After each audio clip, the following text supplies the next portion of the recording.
Welcome to the Solid Verbal. And now, Dan and Ty. Dan Rubenstein, welcome back to the show. I wanted to congratulate you on your triumph in dentistry. I heard you had one of those over the weekend. Yeah. My old-fashioned yank of a snaggletooth out of a 6-year-old's mouth. Yeah. It was a little bit... in a public place, too, no less. In public, at Mother's Day brunch. It was snaggling, and I was like, you know what? I'd rather just do away with all the snaggling. And I said, all right, can I pull that out? And he goes, yeah, sure. Did you have a pliers on hand? Like, what was the apparatus used here? Did you just go in analog, man. Digits. Wow. Yeah. He had ice water, swished it around his mouth. We were all good. I don't know if that's medically advised, but that's where we went with it. Well, we do have dentists who listen to the show, so chime in, solidverbal@gmail.com. Let us know your thoughts. Among many others, today is a Q&A episode. We're not going to talk about Dan's dentistry. We are going to talk about the questions that came into us via the Verballerhood out at verballers.com. We have been doing one of these Q&A episodes once a month here in the off season. We've been doing it that way for God knows how many years now. We've got a bunch of great questions that I am excited to dive into with you. Of course, verballers.com is where you can go if you want to further support what we do. That is our Patreon with the bonus episodes and the ad-free episodes and the Discord access. And by now, you certainly know the drill if you're listening to this episode, Dan. You know what today is, by the way? May 12th, according to somebody on our Discord, which should provide for a nice, easy transition for you. I think today is the equinox between the national championship game and week 0. Okay. So the autumnal equinox, I believe, is the halfway point between something and something, fall and summer or something, Sure. summer and winter, I don't know. But this is the halfway point exactly, according to somebody on our Discord. So we made it this far, and so we are celebrating that date with Q&A. For your consideration on any podcast player, search Solid Verbal, find us, and hit follow or subscribe. It's just that easy. Welcome to the equinox. Let's dive into our question basket. Congratulations, Skippy. You've got mail. You've got mail on the Solid Verbal. You know the drill, folks. We like to pay sweet homage to the fine verballers who chime in. You know, sometimes we put a call out across all of our social channels on days like today, on this regal equinox occasion, Dan. Yeah. We thought it was only fitting to seek out questions from the Verballerhood at verballers.com. Again, Pay for the privilege of controlling the direction of this show. Pay for the privilege to do this. Yes. Got a bunch of great questions here. Let's start with Thomas. As we close in on 100 days until week 0, what are you looking forward to most about this upcoming season? Also, bit of a zag here. Will the SEC finally go to 9 games and save some of their, quote, secondary rivalries like Georgia-Auburn? What's he got here? Bama, Tennessee, I guess. Sure. And Texas A&M and Texas. He used different abbreviations that I am used to. I'm not going to lie. Bama UTK. I'm assuming that's Tennessee Knoxville. Oh, and okay. TAMU, which is Texas A&M, versus UTA, which I'm assuming is University of Texas at Austin. So, 2 good questions here, Dan. What are you looking forward to? I guess because they're both UTs, right? So they're adding, Tom is adding the extra letter, Tennessee and Texas. What am I looking forward to this season? Okay, so generically speaking, I'm always looking for the emergence of quality quarterbacks. I'm always looking for the emergence of new bad blood because of the movement in this sport. I enjoy when suddenly this team hates that team and vice versa. So I appreciate that as long as nobody is getting, head-butted with a helmet without a helmet or something insane. I enjoy new bad blood. I enjoy crazy endings, new kinds of crazy endings as rules change in overtimes, as we saw last year with Georgia Tech later on in the season. Those are the generic. I could list a million generic things, but I'm looking forward to the fact that if you're going to take anything positive from a competitive standpoint, from the amount of team and player movement, that maybe there is a higher floor for a lot of these teams because they're able to address needs and add depth pieces, as we saw and as we've seen these last few years. That there seems to be anecdotally fewer number 1, number 2, number 3 teams in the country winning every week 56-13. Yeah. That there are more competitive games between the haves and maybe the sort of haves.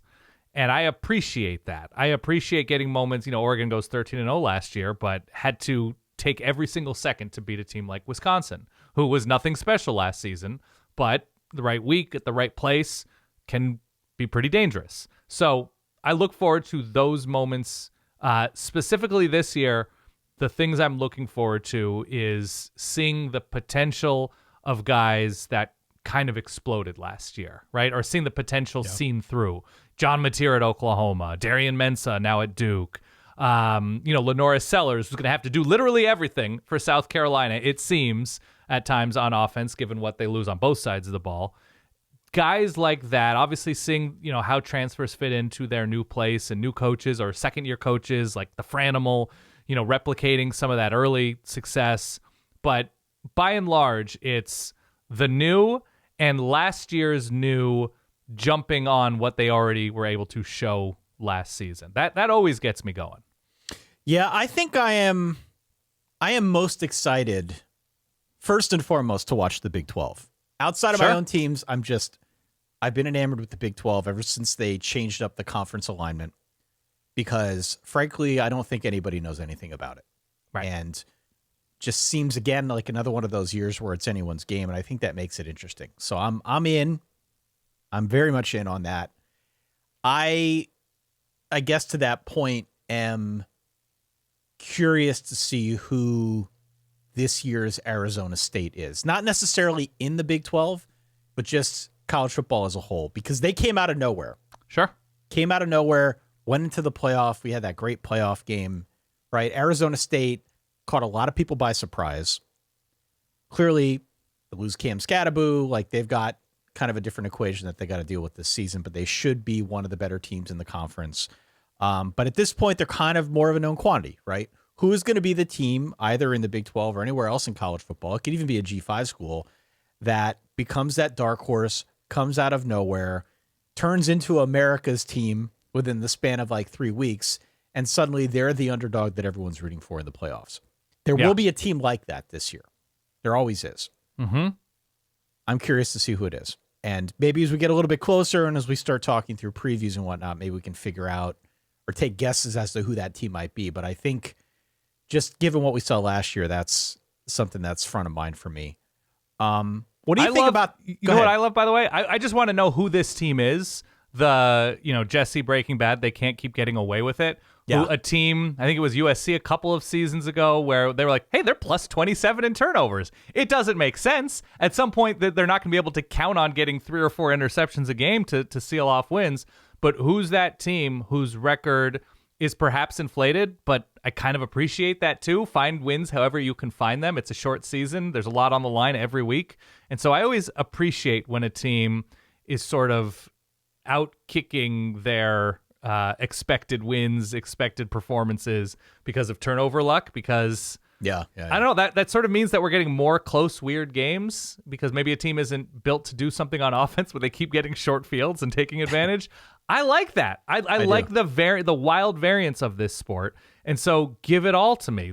This year's Indiana, that wasn't a turnover luck team, but like, who is that perennially downtrodden program that's just like, yeah, they've got a super easy schedule or an advantageous schedule, and they took advantage and they made tens of thousands, hundreds of thousands of people happier than they normally are in the fall watching football. That's great. How could that ever be a bad thing? I don't know. Well, it's like a bad thing if your team loses to them, but of course. Otherwise, no, it's a good thing.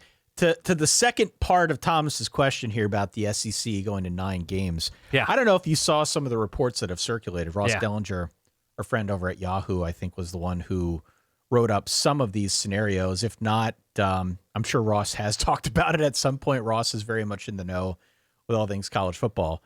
There is seemingly a proposal, an offer, I don't even know how else to characterize it, a report that ESPN would be willing to tack on an additional $50 to $80 million per season. That is above and beyond what they're already paying the SEC, which is about $811 million annually. if they were to move to 9 games. So Yes. more inventory, right? More SE. I hate to use that term, inventory. It makes me sound like a business guy. I'm not. Business tie. Yeah, that's not me, but you get the point, right? It's another SEC game. Maybe some of these rivalries, as Thomas mentioned, are ones that are included kind of in that crop of games. My first thought when I saw the reports, they also seem to be lined up with other commentary out there, other speculation out there that the college football playoff could expand to 16 before long. Yes. Right? So we just got 12 last year. In 2026 now, apparently we're going to go to 14. Maybe by the time 26 rolls around, we're actually going to be at 16. Okay? Right. That's how quick this thing is expanding. Mm-hmm. My assumption Well, is and it that was 16 with like the addition of auto bids. with the addition of auto bids, right? Yeah. My expectation is the SEC is going to look into what that means for them. They're just concerned about cannibalizing themselves and locking more of their teams out of the playoff. Right. They want to get as many in as humanly possible. And so they don't want to go to a move like this, even if they get more money, that's going to potentially limit their upside with respect to championships and playing for meaningful football games in the playoff. With whatever championship weekend looks like. With whatever it looks that like. Suddenly we're now considering top 4 teams in conferences, and right. number 3 is playing against number 4, and 5 is playing against 6, and there's a play-in championship game for conferences, and it's all very complicated. It's super convoluted. All I will say to it is this. Yeah. The SEC will do this eventually, especially if now we're starting to hear dollar figures and it seems compelling. Mm-hmm.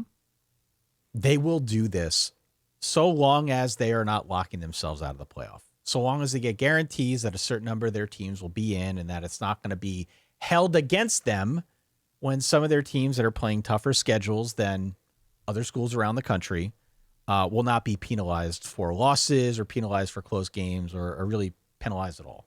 Right. That's when this will happen. Man, 16. Who was the number 16 team last year was Clemson. Obviously, they worked their way in by winning their conference, but that's like BYU was 17, South Carolina 15, Ole Miss 14, 13 Miami's, like teams that were obviously talented, but because it was a week here, a week there, a down performance here, a down performance there, and lost in some sort of embarrassing fashion there to this team that they shouldn't have lost to. What you're doing is you're eliminating excitement. Right, you're eliminating stakes. This is more top 25 teams in than not. So at least with 12, you're saying like, oh, it's at least a little bit scarce among the top 25 teams, barely. So finishing at or near the top 4 of your conference and happen to be in the right conference, great for you, good for you. I really don't understand who this is for. I don't understand how this is additive to anybody but the folks running, anybody who's buying advertising. What did we say? Pravasic? From The Fugitive? Switch the samples. I got to get that sound. I'm going to get that sound. The Mulaney version or the Fugitive version? The Fugitive version. Okay. Yeah. It's just, I don't know, man. We're going to have to do a whole show. Here's what I'm saying. I'm going to start over here, Ty. Yeah, why don't you just hit rewind? Hit rewind. This is all a study in the law of unintended consequences. Sort of like we had last year with teams rocketing up the rankings while not even finishing in the top 12, like Clemson. We're going to get to the point where the ratings are going to take a hit going against the NFL, and that's not going to matter too much because it's still, what was your word, inventory for advertisers and for these networks. Value. We'll value. use a brand Joel Klatt value. term. Value. Right. Add value, for sure. Shareholder value. It all feels like they can't help themselves. Networks, conferences, whatever. They're like, well, whatever the consequences are, they are. But as we see it right now, everything is great. Like, yes, there is that one date that we shouldn't schedule games on because that is the don't schedule games because the Krakens will appear out of the core of the earth to swallow up these 7 states. But counterpoint, what if we did? And then the Kraken comes out of the earth and swallows up these 7 states. That's so exactly right. That's every time we have 2 teams in the BCS, a 4-team playoff, there's always going to be unintended consequences. And yet here we are adding to the playoff with more unintended consequences, whatever they may be. We can do a special show theorizing what those may be. But here we are, adding for the sake of adding. Everybody gets 3 losses, and that's fine. And we move forward. I don't know how I feel about 16. I used to love 16 back in the day of the old Dan Wetzel model. Remember that? You know, where every conference at the time. It's all going through Big Ten SEC, Ty. It's all going through them. Every conference would have a representative, and they were played on campus, and it was much more of the FCS style. Yeah. The way they run that set of playoffs. Obviously, we're not there. We're not going there anytime soon. I like 16 in that capacity, but now there's like horse trading going on to figure out how many auto bids versus how. I don't know. Get a national championship on Valentine's Day? Why not? God. Yeah, we'd both be single on that Valentine's Day. Correct. If the season goes that long. That's absolutely correct. Let's go to Brent. My wife and I are expecting our first child at the end of June. Hey, Brent. Congratulations, my friend. Congratulations. We're big Auburn fans, but I don't think I'll be able to spend entire Saturdays binging college football anymore. Besides listening to the Solid Verbal, thank you, Brent. Appreciate that. What are your tips and tricks for not missing out on too much of the action around the country during our first season as a family of 3? Any parenting tips, Dan? This is going to get deep quick. Any parenting tips and tricks are also appreciated. We're excited for the arrival of our little tailgate buddy and can't wait to show them the agonizing life we've chosen as Auburn fans. Thanks, guys. Yeah. Love the show. Thank you, Brent. Congratulations again to you and yours. Hope everything goes well at the end of June, Dan. Sure. Look, I got 2 dogs. I can offer no commentary on anything that Brent asked about here. Yeah, so, you love your furry bitches, though. Do love the furry bitches. They're wonderful. But, I cannot comment on this.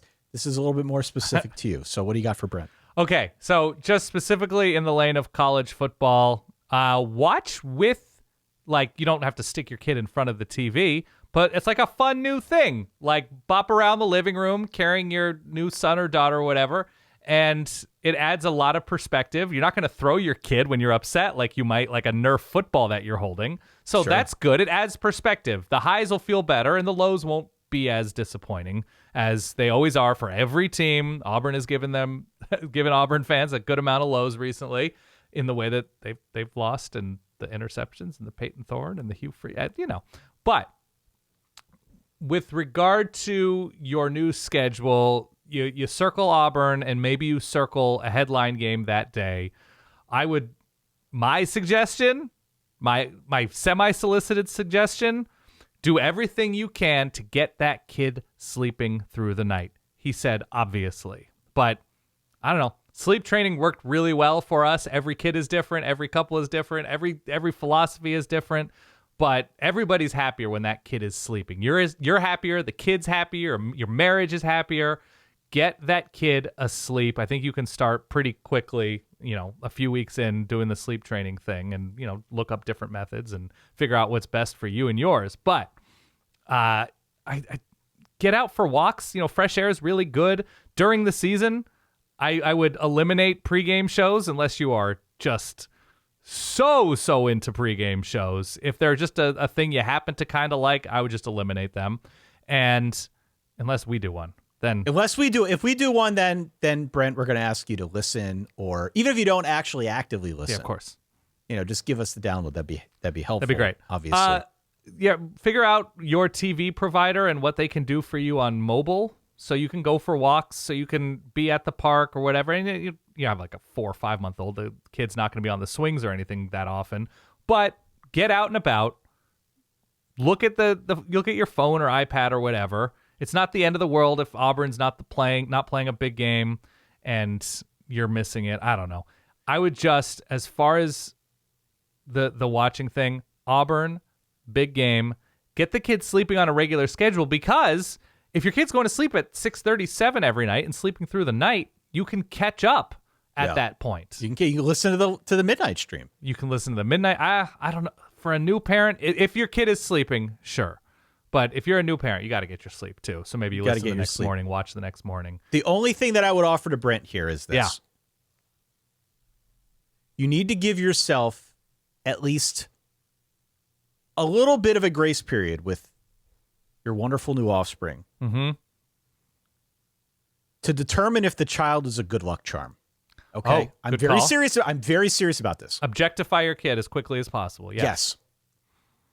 You need to find out if your child is a good luck charm for the Auburn Tigers, because that obviously will have benefit for you as a fan. Yes. But if word gets out on the message boards, speaking of objectification, Yeah, have a nice little business opportunity on your hands here. it's true. If your That brings up a child good point. is able to pull off the miracle that is making Auburn football good again, sky's the limit, man. That's true. I'm trying to think of any other tips and tricks. That's all I'm saying. Sky's the limit. Here's what else I'm saying. There's no shame if you are used to watching college football all day. There's no shame in the 12 to 21 minute YouTube recaps. Watching those after the fact. The ones that are illegally created, no, not at all. Legal We use or those. illegal? We use those all the time. I don't care. Do your thing. Shout Love out it. Wheels. Shout out Wheels. There's no shame in that. And so if you are out at a play group or something and Auburn's on bye that week and your kid's playing with other little kids, sort of not really playing, but if you're 4 months old and you happen to come home and it was Ohio State, Texas, and you missed it, you don't need to sit and zoom through the 3.5-hour DVR'd version of it. Go to YouTube. Watch the 21-minute. You get the gist. You get the talking points. You'll be good. You don't That's got to what watch Ty and I any have first to- downs. Go right to third downs. Go right to third. Ty and I have to scrub through those whole games. You don't have to. Don't do it. Micah writes in, can Nick Saban and a commission to study college sports be the saviors of college football? I don't see why not. Done. Did you see this? I did. Not a political show. I don't want to make it a political show. Everything's politics, though. We do need to talk about things that are relevant to college football. Mm-hmm. Nick Saban is going to co-chair a commission to study college sports alongside a gentleman by the name of Cody Campbell. The Texas Tech booster. The Texas Tech booster. That is correct. They have been given no, I guess, specific edict, which our friend Matt Brown wrote about today on his Extra Points newsletter. That actually doesn't bother him, at least in his opinion. We know and trust and love Matt here on the show. In Matt's opinion, he thinks that's actually a good thing. Go on a fact-finding mission and see what you come back with. This is, of course, contingent on the other people on the commission, right? Anything that kind of bleeds over into the political sphere runs the risk of becoming more of a political performative event as opposed to something that is actually trying to make anything better. So I guess we will reserve judgment until we know who else is on this commission. What I think we can speak to, though, is obviously, if you're asking the question about Saban, you sort of know where Saban's at. He's been here for a couple of years now talking about how there needs to be, I think, better jurisdiction over NIL. He has argued for some sort of federal legislation to help govern this whole apparatus. He has openly acknowledged that things have gotten out of hand. I think a lot of us have acknowledged that it's gotten out of hand. Nobody's really running this thing, so some proper oversight would go a long way. And we know from, I think, one of our previous Q&A questions, somebody asked about a college football commissioner, and they mentioned Saban. I'm not nominating him for commissioner per se. I don't think it should be a former coach, but there are very few people in college athletics that have the amount of gravitas as a Nick Saban, especially in college football. Sure. So I do think he should be included on something like this, even if I don't fully agree with all of his stances. I think he brings a lot to the conversation. Cody Campbell is interesting. Cody Campbell tied in with Texas Tech, chairman of the Board of Regents at Texas Tech. He has posted a lot over the years with respect to this very topic. He is very concerned seemingly about handing too much power over to the likes of the Big Ten and the SEC. I don't know how much of that has to do with the fact that he is tied in with Texas Tech, but I can say that both you and I and many of us listening to this right now also share in that concern that these two big conferences are going to rule supreme. They're going to take the whole damn thing over, and college football is going to be unrecognizable in 15 years. Well, Nick Saban is your classic. The SEC has grown too powerful, and we must do something to rein in the leverage and power and financial dominance of the SEC. Sure. He's that guy. Of if you don't know course. anything about Nick Saban, know this. He is all for really curtailing the power and prestige of the SEC. So that's a perfect match. I'm just saying that Mr. Campbell here, given things that he has posted online before, seems concerned about that. He's concerned about how all of this could negatively affect Olympic sports, which is clearly going to go, I think, below the headline when it comes to all things of this presidential commission. It's going to be centered a lot around college football, but Olympic sports are a big deal for many athletes out there. So he's concerned about that. He believes that the NCAA is broken, that there needs to be, again, some sort of federal bill that is passed that can help govern this thing, maybe give a little bit of wiggle room to the NCAA to insist with enforcement and whatnot. Can we back up for just 1 second? Yeah, please. To the best of your knowledge, because I have an understanding in my brain that is maybe wrong, I don't know. A commission's job is what? It's to investigate and recommend to somebody, right? Yes. This is not a commission that's going to try to assume power. They're investigating, what did you said, fact-finding, and they're going to make recommendations to who exactly? Who are they? To the federal government? To the college football playoff? To SEC? Well, what we've seen happen, okay? Yeah. What we've seen happen is everybody likes to talk about this because it's popular to talk about, and nobody actually wants to touch it. Mm-hmm. You know, the NCAA, I think, to their credit, would like to do a little bit more, but the NCAA is actively trying to get as many antitrust exemptions as they can because they don't want to get sued. Right. That's the position they've found themselves in very recently, and they'd like to avoid that under the leadership of Charlie Baker, however possible. So that is their role in this. But when it comes to lawmakers, when it comes to people in power who could band together and maybe try to launch some sort of bill or legislation or just some guidelines for how to go about this, it has not, for one reason or another, taken a political priority. Right. And so, you put a commission out there, something like this. I don't know if there is any specified goal.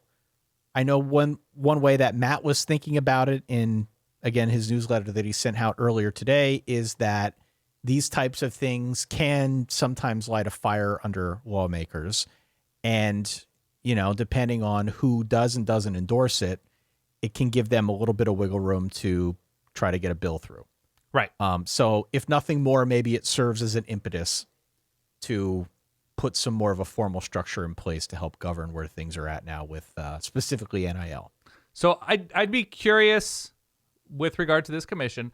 I'd be curious to know, once they do their interviews and fact-finding missions, I want to know the bullet points of like what they consider to be, as specific as possible, what they consider to be the problems with the sport. And what are the priorities in terms of what needs to be addressed? Nick Saban has talked about part of the reason he got burnt out on coaching at Alabama and coaching in the modern era of the sport was, I'm paraphrasing here, we'd meet with a recruit and a prospective Crimson Tide player, and the first thing they'd want to talk about is NIL. And that turned him off. That kids were looking to college football as a means of both improving as players, improving the draft stock, and improving their bottom line. And that turned him off in a way that, again, paraphrasing here might be wrong, that he felt like it was the first priority of these players was to see how much money they could be paid. And then that results in players constantly looking around and trying to get the best offer, even if they're on South Carolina or Minnesota or Cal or something, that their priority is money above all else. And that turned Nick Saban off. And maybe I'm wrong in that. So I'd like to know what they perceive to be the biggest problems in the sport, whether it's, the transfer portal being like this unregulated mess, whether it's NIL being this unregulated mess that they're trying to bring in-house. Like that's the interesting thing for me, because part of the positive thing about where we are as a sport, and when people look at the transfer portal and how crazy the movement is in the sport, I see a lot of the negativity with it. I understand why people have a negative viewpoint of it, and I don't disagree with a good chunk of it. But the thing that I come back to is the freedom to make bad decisions. And you read between the lines with guys like Saban or media members who are down on the current state of the sport, and it's like, look, there's these thousands of kids, these thousands of athletes entered the portal, and only this percentage ended up on the same level. They either downgraded in terms of school size and program size or didn't even find a home. And I always think to myself, like, you should have the freedom to make a bad decision. And because that gives you the freedom to make a decision that a lot of people are free to make. ADs move about this sport, and sometimes it's not great. Coaches move about this sport. Sometimes it's not great. Obviously, there are contracts in place, and there are penalties for breaking those contracts in place. And so I just wonder if this is going to be a commission that says we need these guardrails and players need to be employees and we need to get more on paper and be more official, or there's going to be a general tone of we need to do everything we can to make it like it was 2003 again. Right. And that's insane. Yeah. I mean, look, you're not going to put the genie back in the bottle with respect to players earning endorsement dollars. And to some end, my skeptical brain looks at the idea to try and cap NIL payments or anything like that as kind of a joke in and of itself, because guys have been getting paid all along. It's just sort of legal now, even though there aren't rules around it. But this has been happening for a long time.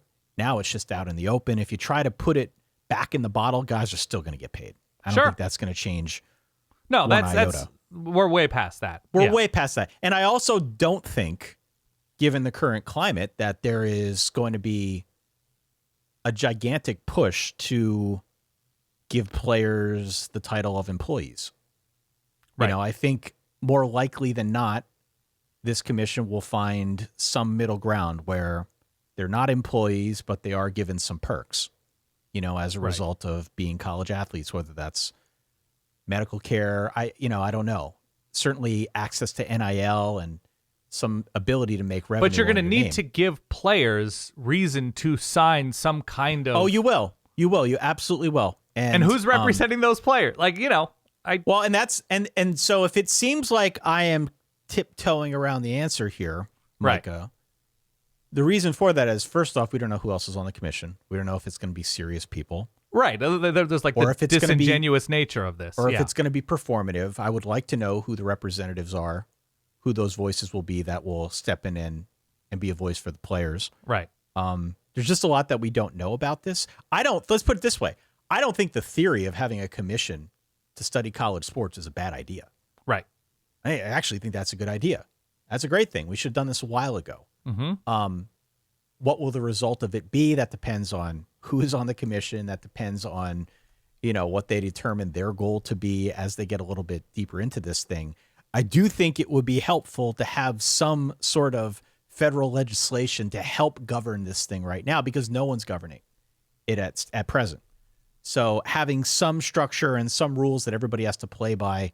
I know Cody Campbell has written about how state laws vary greatly from place to place, and that can affect NIL in one place versus another. And it something that maybe could sit above all of that and make it a little bit easier to understand, so it's more uniform. I don't see that necessarily as a bad thing. Devil's in details, mind you. Right.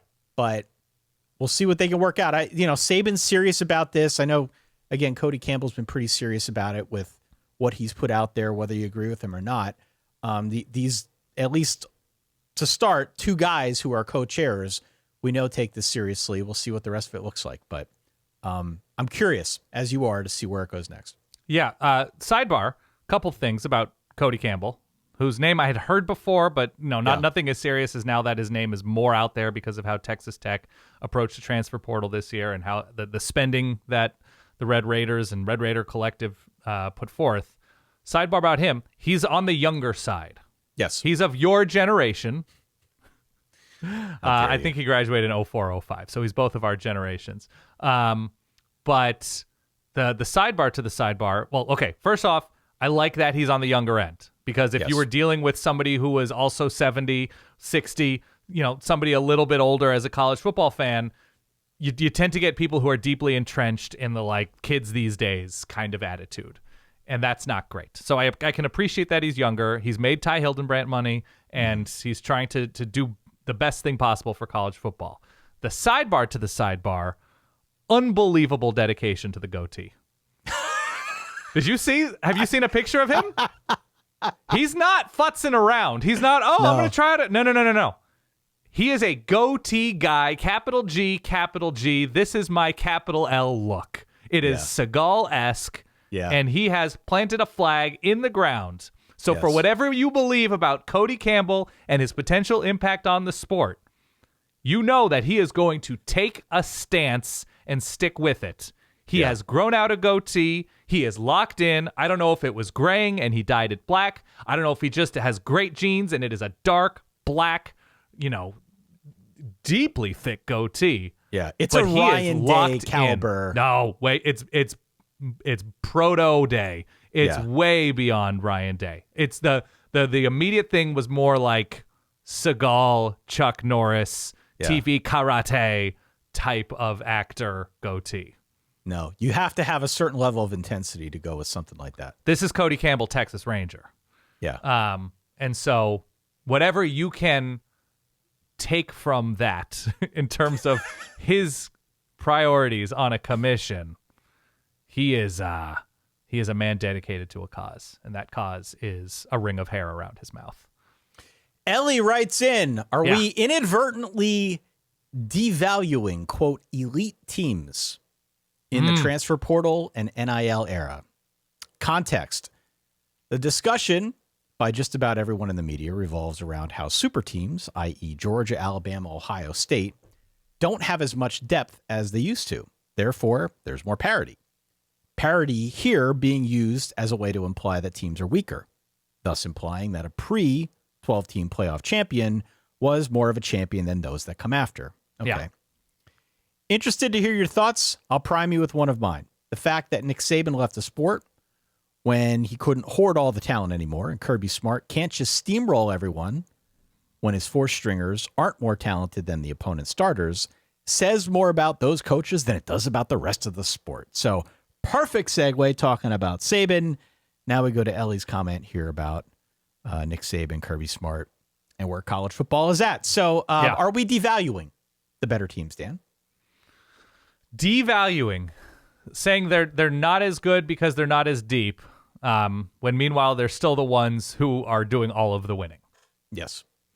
Probably a little bit, and I think the best of those teams sort of helps to shape our perceptions of what, the number 2 team in the country should look like. And the best of LSU with Joe Burrow steamrolling everybody 60-10, or the best of Alabama doing that, 2019, 2020 with Tua and Mac Jones, the best of Georgia doing that, just completely flattening teams with that defense, and, a very efficient offense at the very least with Stetson Bennett.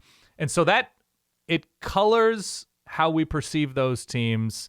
And I think they're still dominant. I think they're still the unquestioned top of the sport, but it does seem like they're a little bit more vulnerable because of what other teams in their conference can do. And I think also we're in an era where all of these coaches are so burned out on their responsibilities, and all of these rosters are so different year to year. So if you take the dominant teams, like it wasn't Joe Burrow's first season at quarterback for LSU when he, was leading that charge with all those receivers. Those guys were together for at least a couple of years. And I think it was Joe Brady's first year there, but like the talent was in place. And so a lot of these places are dealing with shuffling in and out of guys. Now, places like Georgia and Ohio State, less so. Ohio State famously less so, not taking in a ton of transfers to win the national championship.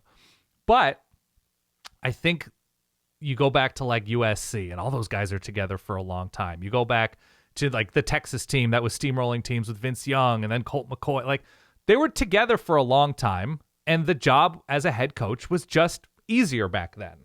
And so with a lack of continuity on these rosters, and the job of a head coach changing dramatically these past few years, and as mentioned in the email, that opponents are better equipped to not have to deal with, our secondary is a complete disaster. It doesn't. No position group has to be a complete disaster anymore if the funding is there. Now it's harder with certain position groups like offensive line than others, but I think it's just easier to be decent in 2025. Which means that you don't see along the crawl Oklahoma 56, Kansas 3 as often, because the floor is so much higher. But to the point of this email, I do think we're probably devaluing a little bit until we see somebody dethrone this, this group of a half a dozen schools. Yeah. That it's just, though the types of wins and the types of losses might look a little bit different, but over the course of time and over the course of a larger sample size, it's hard to argue that it's just not going to be those half dozen schools every year. Yeah, I'm not going to say the exact same thing as you. Okay. I think I agree with pretty much everything you said. The only point that I would add here to what Ellie sent in, quote, thus implying a pre-12-team playoff champion was more of a champion than those that come after. I don't know if I have seen many of those implications out there. At least that's not the way I'm reading some of the commentary on this. It's just a different system. Yeah. It's just a different system. It's a different era altogether. It's a bigger playoff. We've got NIL running amok, the transfer portal, obviously. I mean, we just spent 45 minutes talking about the transfer portal, right? All of these things have had a drastic effect on college football. I'll come back to one of my favorite analogies in sports. You can't really compare speed skating pre-clap skate to post-clap skate. Sure. All right? It's different. It's a different sport altogether. The sport in this case is the same, but the structure around it has, I think, changed dramatically. So I don't go to that extent with it. I understand where this comment is coming from, but I'm just not there. And those teams, by the way, are still deeper. Georgia and Ohio State can still weather injuries better than Michigan State and Arkansas. They can. They just can. That's just the reality. And it's always been the reality. The deepest teams, whether it was in the bowl era, whether it was in the BCS era, whether it was in the 4-team era, they were the ones not dropping that weird November game. They were the ones not dropping the conference championship or the semifinal matchup in the 4-team playoff.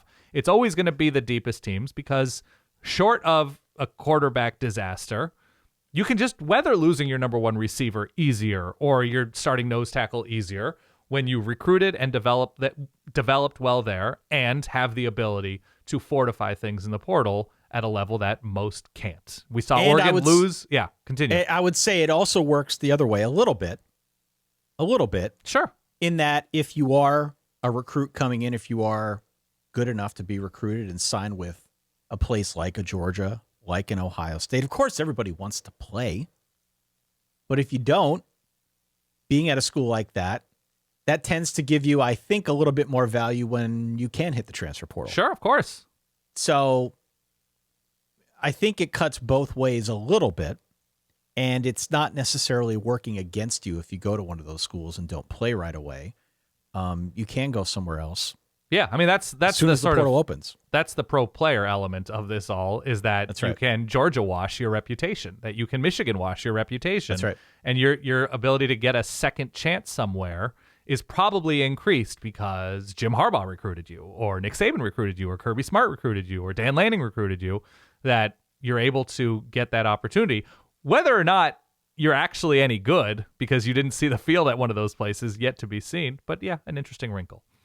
Mike writes in, given FBS playoffs continuing to tilt in favor to conferences, do you think a group of 5 8-team playoff would generate more money for these conferences? I feel bad for many of these schools with a lot of history and scraping for money. Talking about an NIT tournament here, right? Well, Sort of. yeah. You're talking about teams that don't make the main college football playoff, but NIT is kind of harsh because you're talking about teams below like the 70th best team in the country threshold. It's a secondary tournament, though. It would not be the headliner. It's a secondary tournament because of the size of the conferences, not necessarily because of the quality of the teams. If only Boise State is getting in, or only Tulane or something is getting in, that there may be other teams that are like clearly of the quality of the college football playoff, but just didn't make it in. I think it would make money is the question. Yeah, I mean, this is a question of how much is it worth to a network? Right. Because that's where most of the money would come from for something like this. Yeah, you'd sell tickets. People would go to those games. You'd make most of your money off broadcasting rights. I don't know enough about G5 media rights to know exactly how much money this could generate for conferences. I can only speak to it as a fan. Right. I can only speak to it knowing our community. I know our community would go crazy for this. Mm-hmm. I know a lot of people in the deep, dark corners of the online college football universe that will be thrilled if there were a G5 8-team playoff to close out a season. You and I would watch the hell out of that. Right. We'd really be into that. I think that would be fun. That is totally separate from the question of money. My guess is that on the money side of things, it would be tough to make a case for this being some sort of financial boon. They would probably make more money than they're making now, which is whatever they get from bowl games, and that's spread out in some cases over conferences, across many different programs within a school. So it would be additive, I guess, in that sense. But to treat this as any kind of savior for the G5 level, I think would be a bridge too far. Well, here's the thing. Okay, a couple different factors. When is this tournament happening? It's happening after conference championship weekend? I'm assuming it's happening concurrently with the college football playoff? Doing it on like Wednesday nights, sort of like Maction? Yeah. Next question. When does the transfer portal open?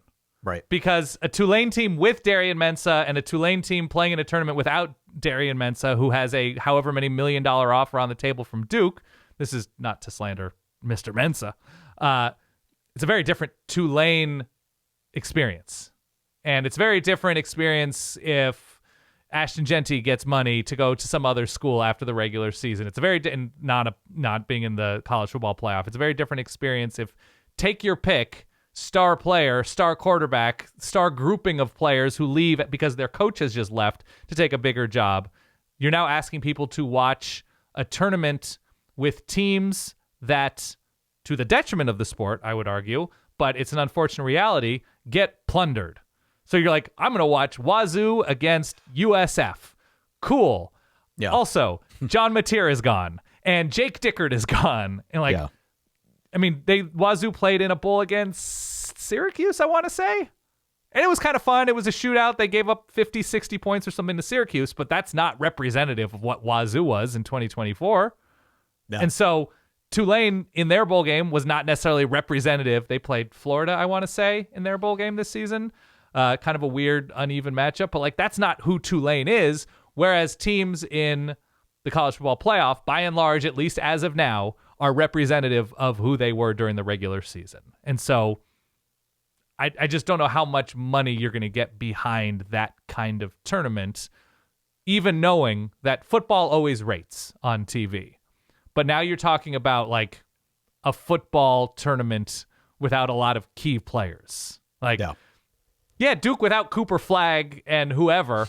I don't know college basketball players. There's another guy that's going to be drafted, I think, in the top 10 from Duke. But like, you're ultimately watching this to. It's not necessarily because of only the players, but like you want a team that's recognizable to what you just watched 2 or 3 weeks ago, and that's the issue right now with something like this. I guess unless there was some overwhelming amount of money that suddenly appeared, you know, the DraftKings presents, the FanDuel presents, the whoever presents, and it's a $70 million purse or something. It's hard to understand how this could happen given the schedule of the sport and the realities of the sport.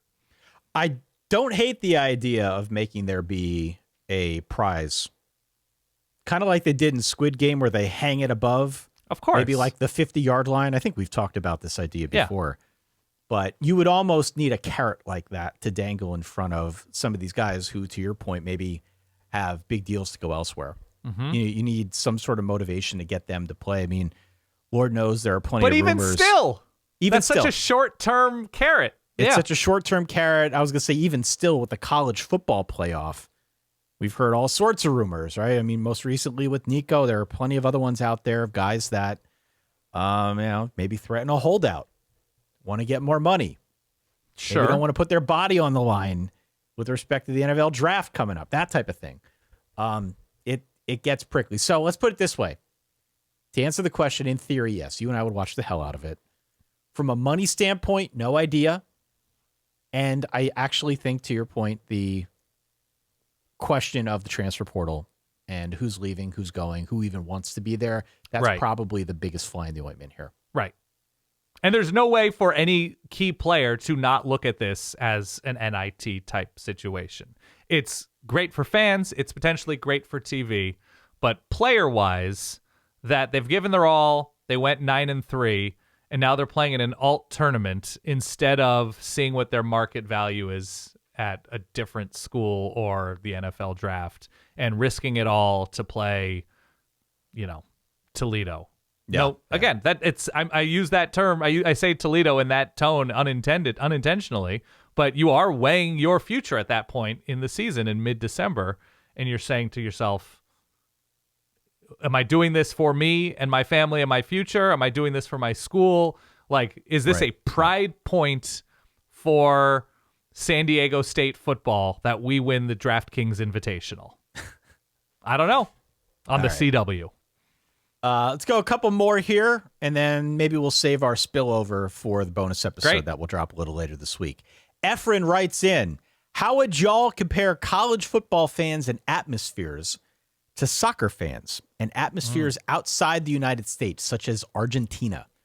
Huge Georgia fan, love going to the games, but I think often that college football atmospheres could be a little overrated.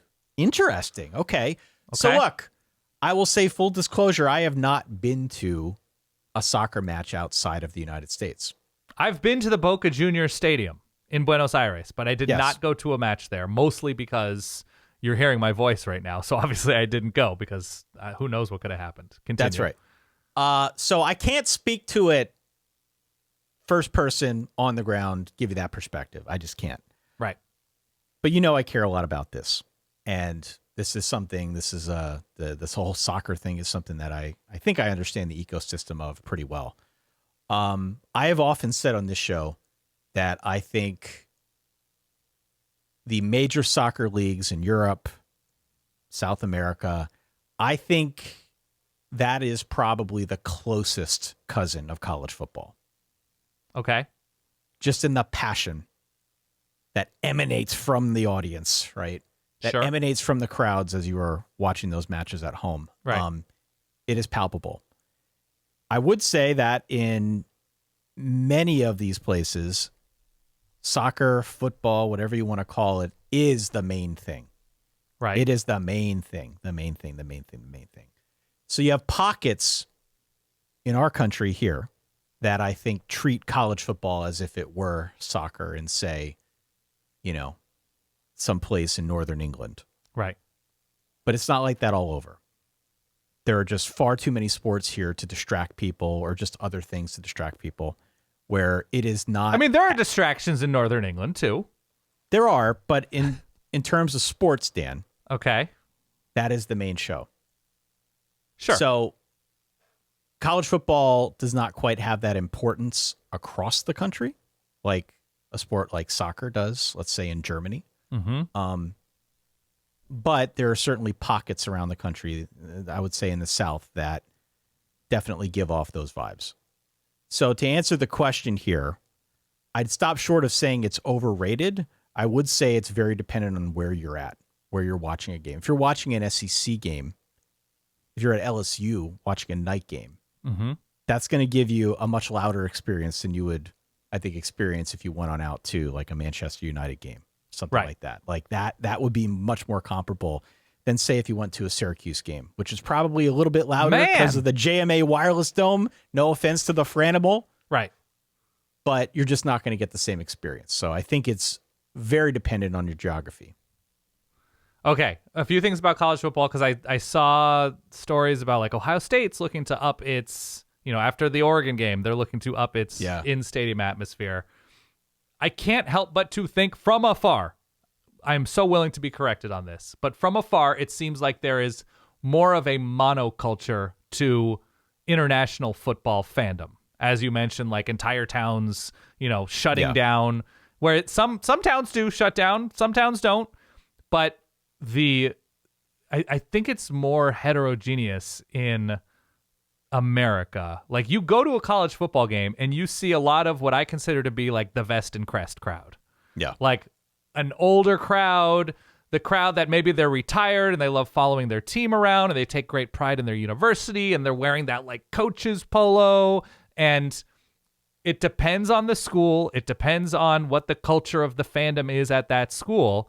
But we're not talking about 94% of the stadium is filled with loud 28-year-olds. That there's a student section. It depends what the student culture is around college football. It depends if it's a football school in general. There's basketball schools, there's baseball schools, there's take your pick sports schools. Whereas in international soccer, international football, whether it's Argentina, whether it's somewhere in Europe, whether it's wherever, that there does seem to be this full agreement that this place is shutting down for this match culture. And you mentioned Syracuse, basketball school. I'm sure if you were comparing basketball at Syracuse to basketball somewhere internationally, maybe it would ring a little bit truer. There's no football game that I know of that's shooting off flares and smoke in the same way that you're seeing in Turkey and other places, though we have had mustard bottles. That's something. Golf balls. I think it's a different animal, but you're right, the closest thing we have. Yeah. There are specific baseball experiences, specific NFL experiences like Lambeau and Buffalo, places like that feel college-y because of the volume and craziness of the fans. But there's more in college football. Also, there's just more schools in college football. I know there's a ton of clubs depending on the country, but in terms of the biggest time section of this sport comparatively to the Premier League or Bundesliga or whatever. I don't know how many teams are in Bundesliga or Liga A. I assume it's somewhere in the vicinity of like 20 teams. 20 teams, yeah. 60 some odd programs that are of the quote unquote biggest size. And so it's also college football is also sharing room with the better version of the sport. That's right. So that's right. That's adding in another 32 teams. That's what so I'm you're saying. Just spreading. I think there are more distractions. Yeah. It depends on where you're at. If you're watching a college football game in Philly, they're going to care more about the Eagles. If you're watching a college football game in Syracuse, they're probably going to care more about the Bills. Right. Or about Sabres or so, I don't know. Or the basketball team, the Syracuse basketball team. Yeah. The Syracuse basketball team, right. Like there are ample distractions that I think could pull your interest away from college football, whereas it's not always really the case in the Premier League, where, as you said, there's more of a monoculture. The stadiums in college, to the question of environment, though, are much, much bigger. Yeah. I mean, the biggest stadium, I believe, in the Premier League is Old Trafford, which is where Man U plays, which is about 75,000. Mm-hmm. That's about on the level with Spartan Stadium, with Camp Randall Stadium. Right. We have really, Arkansas Stadium, I think, is around that number as well. These are big stadiums that we have for college football that I think adds a whole element of environment that you would not get if you went to a Premier League game, just because it is so much bigger and so much louder. Maybe it's not quite as intense in some cases, but there's just a lot more people that are at those games. And I think that, obviously has an effect on the atmosphere as well. So, do you have a number one place you'd like to visit? No, I don't. I would like to experience a European football match. I think that'd be fun. Okay. You don't want to go see Boca Juniors, and I think it's River Plate. That's like a blood feud, isn't it? It's a blood feud. I think both of those, correct me if I'm wrong, both of those organizations are run by kind of fan-led mafia-type organizations. I believe that's accurate, yes. So it's pretty intense. I don't think there's anything quite on that level yet with college football. I'm not putting it past Cody Campbell and his glorious goatee and his ilk. But Cody Campbell, Texas Ranger. Do you see that thing? I see it. Oh no, it's great. I'm not ragging on the goatee. I appreciate a goatee. I appreciate dedication to a look. Mark Davis, Las Vegas Raiders, great by me. Dedication to a look. So to answer to put a bow on that, it's just a different animal. It's just a different animal outside of the U.S. with international football. But I dig it. As long as people aren't getting hurt. I think it's great by me. And we have places in this sport that are approaching it relative to other sports in this country. No, not quite there. This goatee looks like you fed it into ChatGPT and said, put a goatee on this man. Right. It is that abrupt. I don't know. He does a really good job trimming the edges of this thing. I mean, it's dark, as you said. This looks like the goatee grew a Cody Campbell rather than Cody Campbell growing a goatee. By the way, we do have a little bit of an announcement, do we not, Ty? I don't know. On the heels of that, I have On no the heels idea. of that, I don't know. I mean, heels is a good word. We are officially banned from the North Carolina facility. Oh my We God. received word. By the way, I think the COO of Bill Belichick Productions, not licensed in any state, is competing in the Miss Maine pageant. She was the second runner-up. She was second runner-up. Second runner-up, which means third place? I don't know. I can't do that math. Well, runner-up is second place. We know we can agree on that. Second runner-up would be third then, yeah. Yeah, third place. There you go. It would be shocking at this point if Bill Belichick coached more than a year at North Carolina. I don't know. That Okay, here's buyout what's- dips down to $1 million in about 2 weeks, 3 weeks or so. His out does, not Yeah. their out. No, June 1st. no. Oh, man. I'm not saying it's happening. I'm saying there is a non-zero chance he never coaches a game for North Carolina. I would agree with that. Non-zero. 3%. That'd be great. Okay, that's all I have. Why don't we save the rest of these questions for our bonus episode? We're already up here over an hour. Unless there are any that jumped out to you that you want to touch base on. We got some pizza questions here. You definitely wrote one in here from my mom that my mom did not send in. So we don't have to answer that. What is one of the pizza questions? I'll do a 30-second pizza answer. Dan, I'm not if the Oregon comparing Ducks, anything to pizza. No, if the Oregon Ducks were a pizza, what kind of pizza would they be? Next. What kind of pizza is Hugh Freeze? What kind of pizza is Hugh Freeze? No? Okay. How about this? What kind of Hugh Freeze is pizza? What kind of Hugh Freeze So Hugh is Freeze pizza? has different eras. Yeah. So if we can agree that pizza is excellent and Right. great and an added value to our lives, what is the best Hugh Freeze? I can't even get my brain around this question. Do you have an answer? Yeah, the best version of Hugh Freeze is the version of Hugh Freeze that was played by an actor in The Blind Side Right. before we knew who Hugh Freeze truly was. There you go. That was the best possible version. Why don't we leave it there? Okay. Thank you to one and all. Hit follow, hit subscribe if you made it this far. Thank you for partaking in our madness. Verballers.com is where you can go for ad-free episodes, bonus content, access to the Discord, all that fun stuff. We'd love to have you aboard. Make sure you hit subscribe if you're watching out on YouTube. Oh, that'd be great for me. Be Definitely. helpful as well. Dan's been killing it out there on the YouTubes. I have a thumbnail ready to go for the next episode this week that We're doing Shark Tank next, yeah? we're doing Shark Tank. It's either an all-time high or an all-time low. We'll see. It's going to be a little bit of both, I guarantee it. I'm great. excited about this. You know, to some extent, what's coming. Have you sent those to Andy? We have Andy, right? Andy Staples. We have Andy recording Okay. on Wednesday. I'll send him the questions in a little bit. Yeah. Okay. You guys don't know what's coming beyond that, but you No. I wanted to give you a general sense for what to expect so that you're not caught completely So off guard. the concept for Shark Tank this year is Andy and I are going to be the wealthy Sarks, That's right. the intellectually wealthy Sarks, and you are going to be doing the sole pitching. I am going to be the pitch man. Yeah. I'm going to be the pitch man. We've got a bunch of different pitches that we're working. So up if you're in the like lab right Clemson now. national champion, Yeah. that's your pitch. That's And my you're going to pitch. explain yourself. Yes. And then we're going to try to poke holes in your sales job and decide whether or not we are investing emotional capital in your pitch. That's right. Last time you and I went back and forth, it kind of felt a little bit, it was a proof of concept thing. It went over well. Yeah. And so we've had some time to mull over a better way to go about it. Great. And I'll have sounds. I've got it's either going to be an all-time high or an all-time low. It's one of the Can't other. wait. It's what we do in the off season. Yes.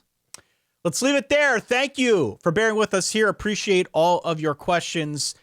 Head on out to verballers.com. We'll answer more of these on the Thursday bonus episode. In the meantime, we will catch you all soon. Come on back for Shark Tank next episode. As always, stay solid. Peace.